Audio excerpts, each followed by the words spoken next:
പ്രിയമുള്ളവരെ, കേരളത്തിൽ ഒരു കലാലയത്തിൽ നടന്ന പാദം കഴുകിക്കൽ കലാപരിപാടി അത്യന്തം വിമർശനാത്മകമായ ചർച്ചകൾക്ക് വഴിവെച്ചിരിക്കുന്നു.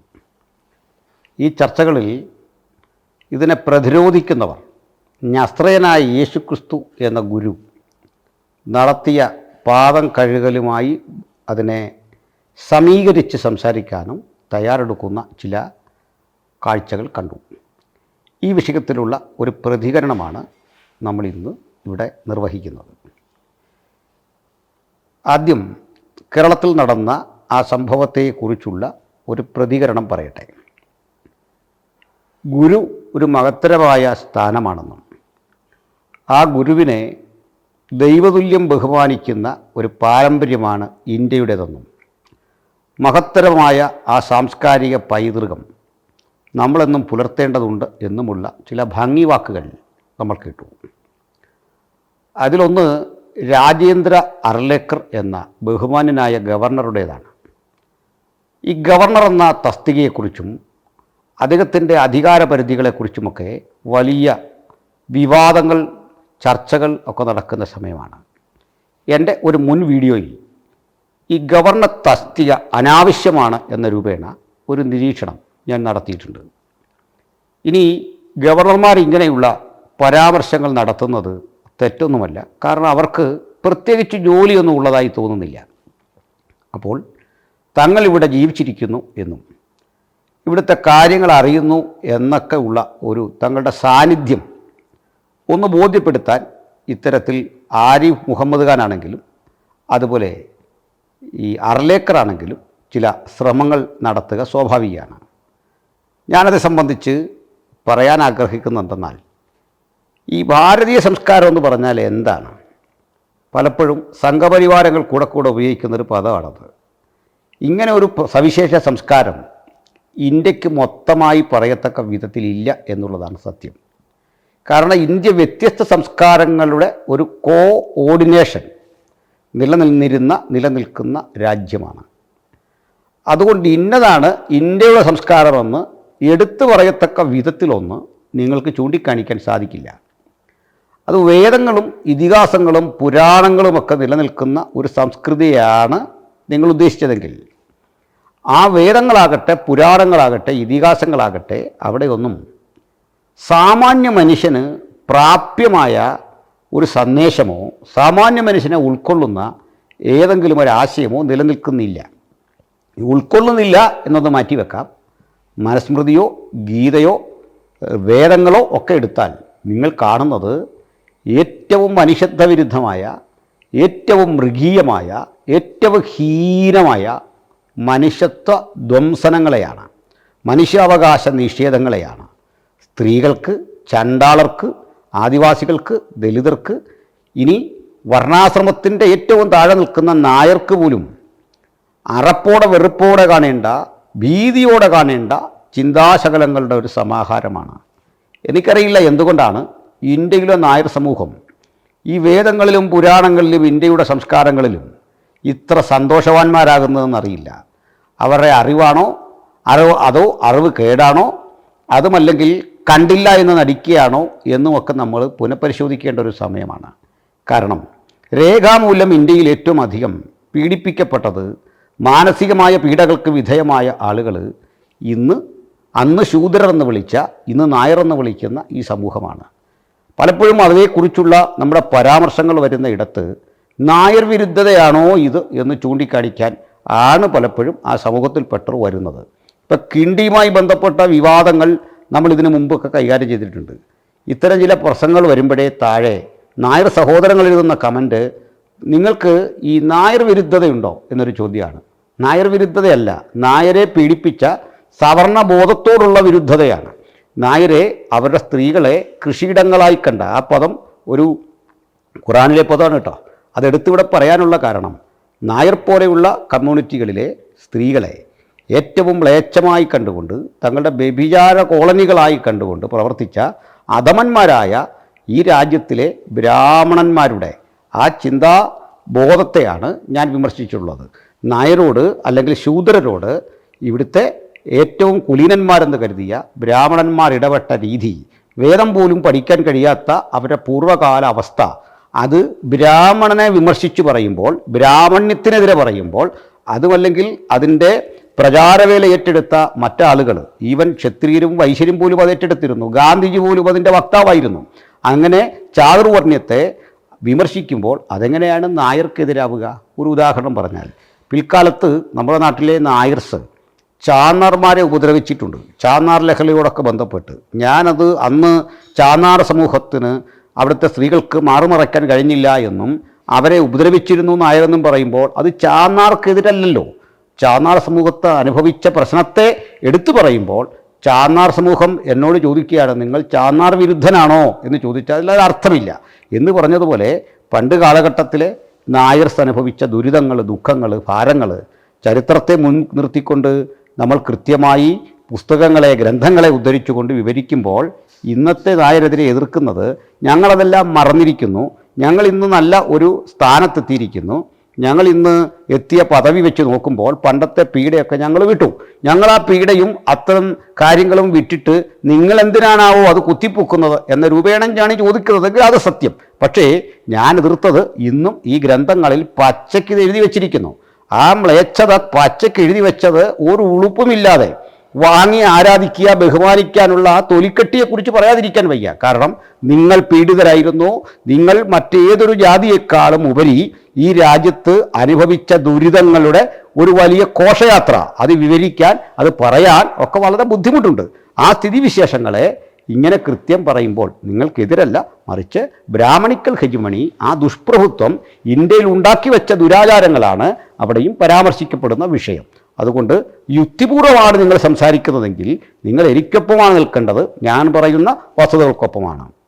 ഒരിക്കലും ഈ ബ്രാഹ്മണൻ നേരിട്ട് ദലിതരെയോ ചണ്ടാളരെയോ ഒന്നും ആക്രമിച്ചിട്ടില്ല, നേരിട്ടല്ല. അതിൻ്റെ ടൂളുകൾ, അതിൻ്റെ ഉപകരണങ്ങൾ തീർച്ചയായിട്ടും ഈ ശൂദ്രരായിരുന്നു. പിൽക്കാലത്ത് ഇവിടെ നടന്ന പല ലഹളകളുടെയും പിന്നിൽ ശൂദ്ര പട്ടാളക്കാരെ ഉപയോഗിച്ചിട്ടുണ്ട് അന്നത്തെ നാട്ടുരാജ്യങ്ങളിലെ.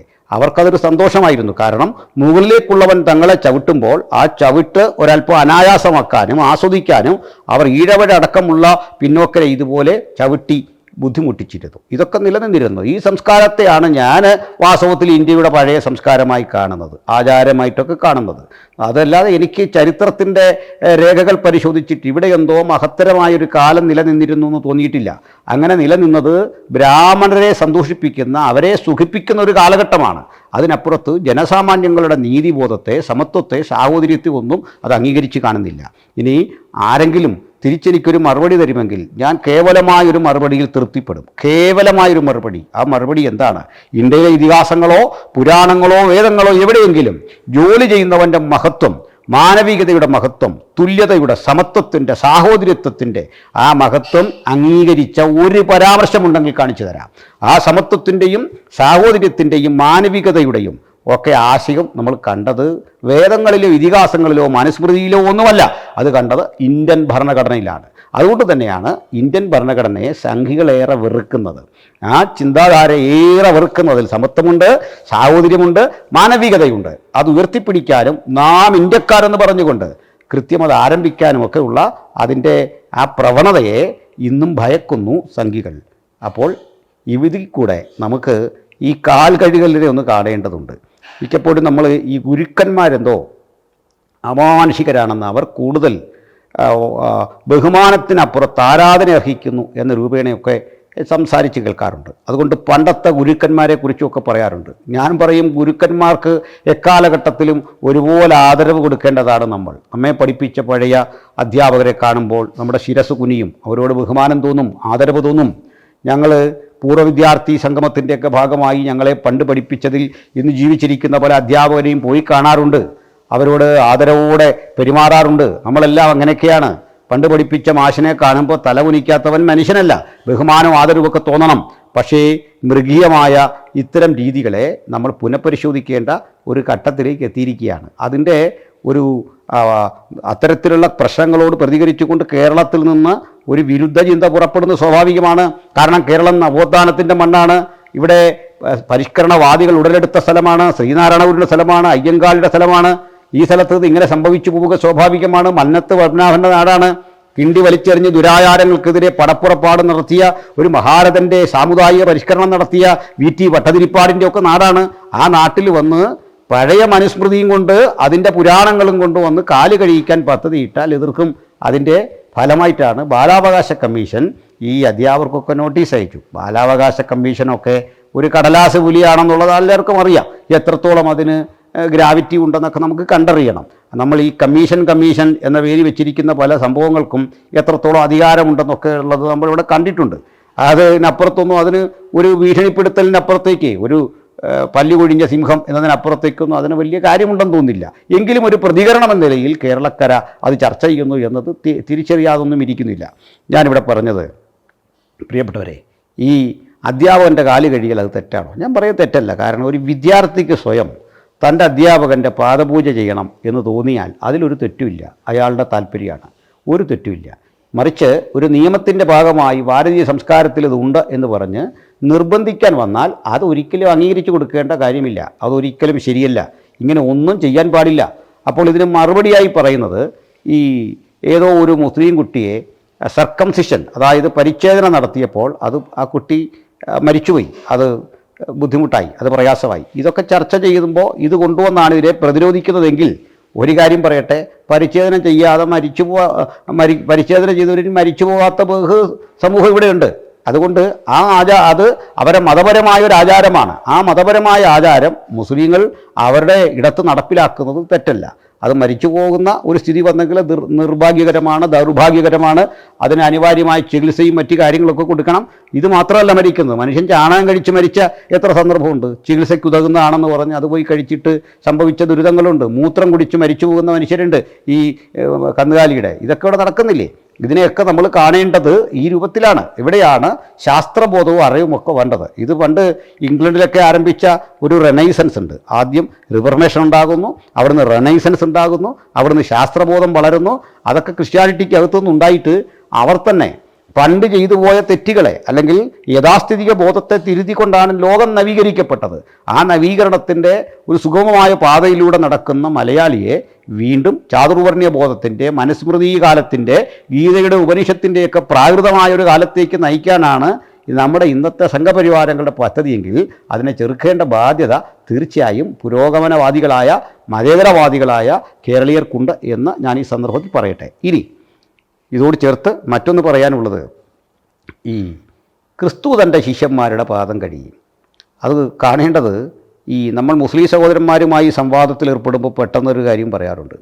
അവർ ഈ 56 വയസ്സുള്ള മുഹമ്മദ് 6 വയസ്സ് തികച്ചില്ല, 5 വയസ്സും 10 മാസവും പ്രായമുള്ള ആയിഷയെ വിവാഹം കഴിച്ച ഒരു വസ്തുത പറയും.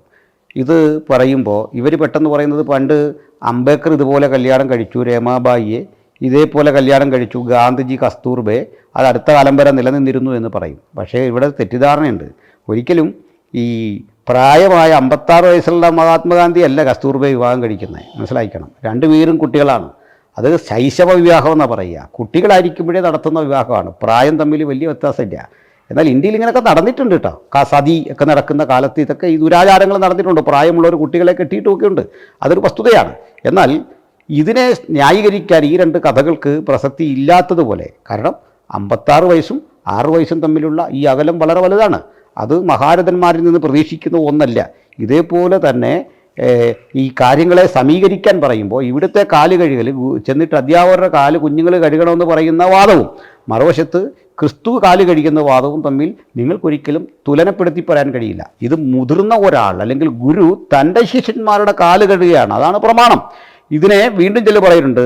നമ്മുടെ പ്രധാനമന്ത്രി മോഡിജി ചെന്നിട്ട് ഈ ഏറ്റവും ശുചീകരണ തൊഴിലാളികളുടെ കാല് കഴുകുന്നുണ്ട്. ഇതൊക്കെ ഒരു അഭ്യാസം അല്ലെങ്കിൽ അതൊക്കെ ഒരു ഷോ.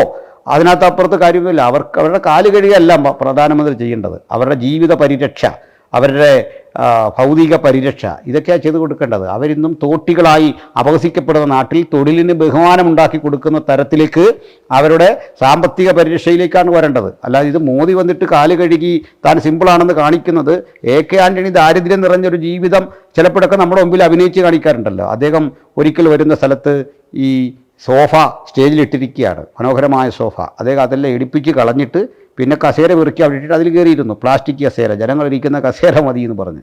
ഗാന്ധിജി സഞ്ചരിക്കുന്ന ഇടങ്ങളിലൊക്കെ ആടിനെയും കൊണ്ട് പോകുമായിരുന്നു, താൻ ആടിൻ്റെ പാലേ കുടിക്കൂ എന്ന് കാണിക്കാൻ. എന്നിട്ട് ഒരുപറ്റം മഹർ ജാതിക്കാർ ഗാന്ധിജിയെ ബഹുമാനിച്ചുകൊണ്ട് കടല തിന്നാൻ കൊടുക്കുകയാണ്. അപ്പോൾ ഈ കടല വാങ്ങിയിട്ട് ഗാന്ധിജി എന്ന തന്ത്രശാലി ചെയ്യുന്നത് ഈ ആടിനെ കൊണ്ട് കടല ഭക്ഷിപ്പിച്ചിട്ട് പറയുകയാണ്, അല്പം കഴിഞ്ഞ് ഞാൻ ഈ ആടിൻ്റെ പാല് കറന്ന് കുടിക്കുമ്പോൾ ആ കടലയുടെ ഗുണങ്ങളെല്ലാം എനിക്ക് കിട്ടുമല്ലോ, അങ്ങനെ ഞാനിത് കഴിക്കും, എന്ന് ഞാനിത് കുടിക്കും എന്നൊക്കെ പറഞ്ഞ തന്ത്രശാലികളുടെ ആ തന്ത്രത്തിൻ്റെ പാരമ്പര്യത്തിൽ തന്നെയാണ് നമ്മളുടെ മോഡിജിയുടെ ഈ അഭ്യാസ പ്രകടനത്തെ എനിക്ക് കാണാനായിട്ട് സാധിക്കത്തുള്ളൂ. നിങ്ങളത് വിശാലമായി കണ്ടോളൂ, അതിന് വിരോധമൊന്നുമില്ല. ഇതുപോലുള്ള കുറേ അഭ്യാസങ്ങൾ നമ്മുടെ രാജ്യത്ത് ഉണ്ട്, നടക്കാറുണ്ട്. എന്നാൽ ഇവിടെ യേശു കർത്താവ് ചെയ്തത് എന്താണ്? അത് നിയമമാണ്. അതായത് ക്രൈസ്തവൻ അവരുടെ മുതിർന്ന ആളുകൾ താഴേക്കുള്ള മനുഷ്യൻ്റെ പാദം കഴുകി ആ സിംപ്ലിസിറ്റി, ലാളിത്യം, അത് ശിഷ്യൻ്റെ പാദം ഗുരുവാണ് കഴുകുന്നത്. അതെങ്ങനെയാണ് തിരിച്ചുള്ള ഒരു വിഷയമായിട്ട് ചേർത്ത് നിങ്ങൾക്ക് തുലനപ്പെടുത്താൻ പറ്റുന്നത്? ഞാൻ ആ സന്ദർഭത്തെ ഒന്ന് പറഞ്ഞ് ഇത് ഉപസംഹരിക്കാം. പ്രിയപ്പെട്ടവരെ, യേശുക്രിസ്തുവിൻ്റെ ഇഹലോക ജീവിതത്തിലെ പഠിപ്പിക്കലുകൾ, പ്രസംഗങ്ങളെല്ലാം കേവലം 1000 ദിവസം മാത്രമുള്ളൊരു കാര്യമാണ്. 100 ദിവസം കൊണ്ട് തീരും. 3.5 കൊല്ലം കൊണ്ടൊക്കെ തീരുന്ന പഠനം മാത്രം നടത്തിയ, ഹ്രസ്വകാലം മാത്രം ക്ലാസ് എടുത്ത ഒരു അധ്യാപകനാണ് യേശുക്രിസ്തു. അദ്ദേഹത്തിൻ്റെ വിദ്യാർത്ഥികളെന്ന് പറയുന്നത് തന്നെ വളരെ ക്വാളിഫൈഡ് ആയുള്ള ആളുകളൊന്നുമല്ല, സാധാരണ മനുഷ്യർ. അന്ന് സമൂഹമേറെ തള്ളിക്കളഞ്ഞ ഗലീലിയ എന്നറിയപ്പെടുന്ന ഡിസ്ട്രിക്റ്റിൽ ഏതാണ്ട് 20ഓളം ഗ്രാമപ്രദേശങ്ങൾ, ആ ഗ്രാമപ്രദേശങ്ങളിലെ ഇല്ലിറ്ററേറ്റായ മനുഷ്യർ, നിരക്ഷരരായ മനുഷ്യർ, അത്യാവശ്യം പക്ഷേ വായിക്കാനൊക്കെ അറിയാം, വലയും പടകുമൊക്കെ നന്നാക്കി ജീവിക്കുന്ന ആളുകൾ, തോൽക്കൊല്ലന്മാരെന്നറിയപ്പെടുന്ന സമൂഹത്തിൽപ്പെട്ട ആളുകൾ, ചെമ്പുപണിക്കാർ, അത്തരം സാധാരണ മനുഷ്യർ, മത്സ്യബന്ധന തൊഴിലാളികൾ, ഈ ചുങ്കം പിരിക്കുന്ന മനുഷ്യർ, ആട്ടിടയന്മാർ, ഇവരൊക്കെയാണ് ആ ഓഡിയൻസ്.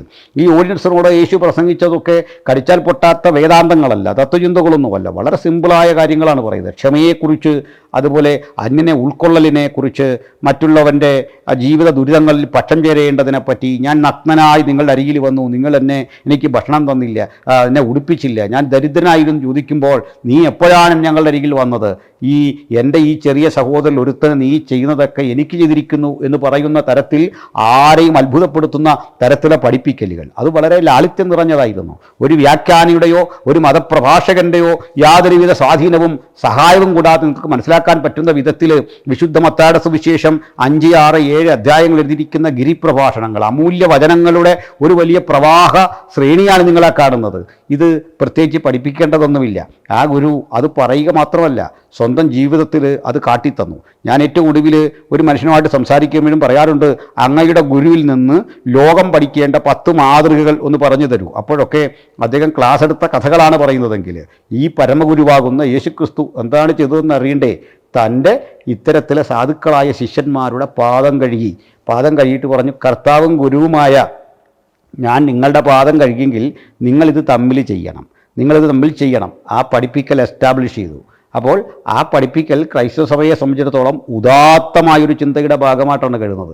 ഉന്നതനും വലിയവനുമൊന്നുമില്ലാതെ ദൈവം ഒരുവനാണ് ശ്രേഷ്ഠനെന്ന് അംഗീകരിച്ചുകൊണ്ട് ദൈവത്തിൻ്റെ പരമാധികാരത്തിൻ്റെ കീഴിൽ ബാക്കി സൃഷ്ടി സകല മനുഷ്യരും തുല്യരാണെന്നുള്ള വാദം, സ്ത്രീക്കും പുരുഷനും സമത്വവും ഏകീകൃതമായ ജീവിതബോധവും നൽകിയ ഒരധ്യയനം, കൊച്ചുകുട്ടിയുടെ നിലയും വിലയും ബഹുമാനിച്ച നസ്രയനായ യേശു, ആ പഠിപ്പിക്കലിൻ്റെ ശ്രേഷ്ഠത അത് ഇന്ന് കാണുന്ന ഇത്തരം കോമാളി വേഷങ്ങളോട്, ഇത്തരത്തിലെ ബ്രാഹ്മണിക്കൽ ഹെജിമണിയോട് ചേർത്ത് കെട്ടിക്കൊണ്ട് നിങ്ങൾ നടത്തുന്ന അഭ്യസനവും പ്രചാരവേലയും കാലോചിതമല്ല, അത് ചരിത്രപരമല്ല, അത് യുക്തിപരമല്ല എന്ന് ഞാൻ പറഞ്ഞുകൊള്ളട്ടെ.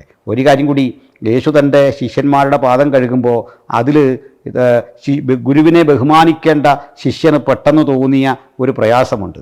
ആ പ്രയാസം എന്തെന്നാൽ, ഈ കാല് കഴുകാൻ അടുത്ത് വരുമ്പോഴേക്ക് അദ്ദേഹം പറയുകയാണ്, എൻ്റെ കാല് കഴുകണ്ട. പത്രോസ് പറയുകയാണ്, എൻ്റെ പാദം അങ്ങ് കഴുകരുത്, ഞാനതിന് സമ്മതിക്കില്ല. അപ്പോഴേക്ക് പത്രോസിനോട് യേശു പറയുകയാണ്, അല്ലയോ പത്രോസേ, ഞാൻ നിൻ്റെ പാദം കഴുകുന്നില്ലെങ്കിൽ നിനക്ക് എന്നോടുകൂടെ പങ്കു ഓഹരിയില്ല. നീ എൻ്റെ ഫെലോഷിപ്പിൻ്റെ ഭാഗമല്ല, നീ എൻ്റെ സമൂഹത്തിൻ്റെ ഭാഗമല്ല, നീ ഇതനുസരിച്ചേ പറ്റൂ. ആ പത്രോസ് അന്താളിച്ചിട്ട് വീണ്ടും ഒരിക്കൽ കൂടി തന്നെ മൊത്തം കഴുകാനായിട്ട് പറയുകയാണ്. അപ്പോൾ കർത്താവ് പ്രതികരിക്കുന്നതൊക്കെ വളരെ യുക്തിസഹജമാണ്. അങ്ങനെ പത്രോസും തൻ്റെ കാലുകൾ നീട്ടിക്കൊടുത്തു. പത്രോസിൻ്റെ കാലുകളിലേക്ക് വെള്ളമൊഴിച്ച് യേശു അങ്ങനെ കഴുകുന്ന ആ രംഗം, അതൊരു യഹൂദ സംസ്കാരത്തിൻ്റെ കൂടി ഭാഗമാണ് കേട്ടോ. എന്തെന്നാൽ ഒരു അതിഥി യഹൂദൻ്റെ വീട്ടിലേക്ക് വന്നാൽ ആതിഥേയൻ ചെന്ന് അതിഥിയുടെ കാല് കഴുകണം. എത്ര ഉന്നതനായ ആതിഥേയനും അതിഥി എത്ര ചെറിയ ആളായിരുന്നാലും കാല് കഴുകണം. അതെന്തെന്നാൽ ഇയാൾ നടന്നു വരുന്ന വഴിയിൽ ഈ മൺപൂഴികളുണ്ട്. അയാൾ നടന്നു വരുന്ന വഴിയിൽ അദ്ദേഹം ധരിച്ചിരിക്കുന്ന വസ്ത്രത്തിൽ ഈ മത്സ്യച്ചെതുമ്പലി പോലെ മണലുകൾ പറ്റിപ്പിടിക്കും. കാറ്റിൻ്റെ ഇടയിലൂടെയൊക്കെയാണ് ഇയാൾ വരിക. മരുഭൂപ്രദേശമല്ലേ, അതുകൊണ്ട് ധരിച്ചു കൊണ്ടുവരുന്ന ഈ മേലങ്കി ഊരി പുറത്തിടും. അയാളുടെ കൈയും കാലുമൊക്കെ കഴുകിച്ച് തോർത്തുകൊണ്ട് തുടച്ച് വൃത്തിയാക്കി ആതിഥേയനകത്തേക്ക് കൊണ്ടുവന്ന് ഭക്ഷ്യ സമൃദ്ധിയിൽ അദ്ദേഹത്തെ ബഹുമാനിക്കും. പഴവർഗ്ഗങ്ങളും ഫലങ്ങളുമൊക്കെ കൊടുത്ത്, കുടിക്കാൻ വെള്ളമൊക്കെ കൊടുത്ത്, മുന്തിരി അടയൊക്കെ കൊടുത്ത് ഇങ്ങനെ ആ ഉഷ്ണമേഖലാ പ്രദേശത്ത് ട്രീറ്റ് ചെയ്യും. ഇവിടെ ഗുരു കർത്താവുമായവൻ ആതിഥേയത്വം ഏറ്റെടുക്കുകയാണ്. അതിഥിയല്ല, ആതിഥേയനായിത്തീരുകയാണ്. ആ കുടുംബനാഥനെ പോലെ ശിഷ്യന്മാരുടെ പാദം കഴുകിയിട്ട് പഠിപ്പിക്കുകയാണ്, നിങ്ങൾ ഇങ്ങനെ ചെയ്യണം. അത് താഴ്മയുടെ, സഹനത്തിൻ്റെ, പരസ്പരം ഉൾക്കൊള്ളലിൻ്റെ അനുഭവമാണ്. പത്രോസ് എന്ന മനുഷ്യൻ, അദ്ദേഹത്തെ ഇതിനു മുമ്പ് ഇത്തരത്തിലാരും ആദരിച്ചിട്ടില്ല. പക്ഷേ ഇവിടെ യേശു ആദരിക്കുമ്പോൾ ആദരിക്കപ്പെടേണ്ടത് ശിഷ്യന്മാരാണ് എന്ന് കാണുകയാണ്.